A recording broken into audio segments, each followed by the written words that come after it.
Ako si Talima, 38 years old. Hindi ko pa sinisyo sa puso ko si isa. Doon ko napanaginipan siya. Napanaginipan ko siya isang malaking ano, na nakatayo siya sa stage. Yung ano nila, parang sumisindaw yung katawan niya. Sabi niya, ito ang paraan para maliwanagan pa.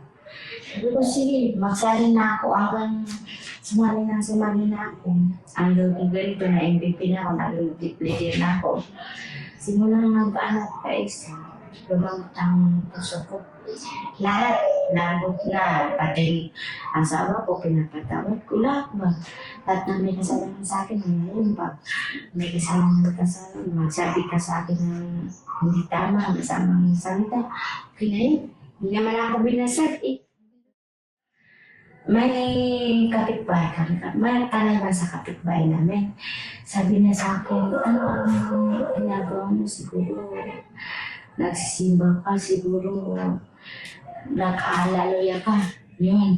Yung, chismis niya lahat. Lagi marites na. Pinamarites na ako. Sabi niya, sundan niyo si Salim. Sundan niya pa yung ano niya. Sabi naman, yung pisan ko na magalitin, may itang ulo. Kasi yun, tuwa sa kanila, mag-test ka na dito. Yun, pinasunod, sabi niya, teka, patitikimin ko itong bata na itong tigas ng ulo. Tapos umaalis sa bahay, hindi ko alam sa punipunta. Malay sa mga pisan ko, malayo. Sismis ka ang narinig. Pumunta saan? Paypayan ko ba? Yung paypayan ko, nagulating mga dami kong customer kasi yung paypayan na nagagito ng anak. Ang dami. Ilan yung girl? Wala yun, ito kanya. Oo, saan ba lang?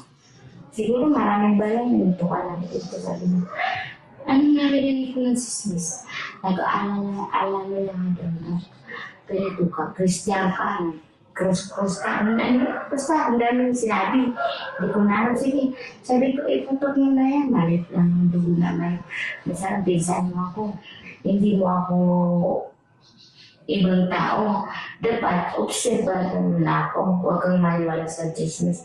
Mapatay mo naman ako. Pag malaman mo anong ginagawa ko, magsisita rin, no? Sabi niya, sige.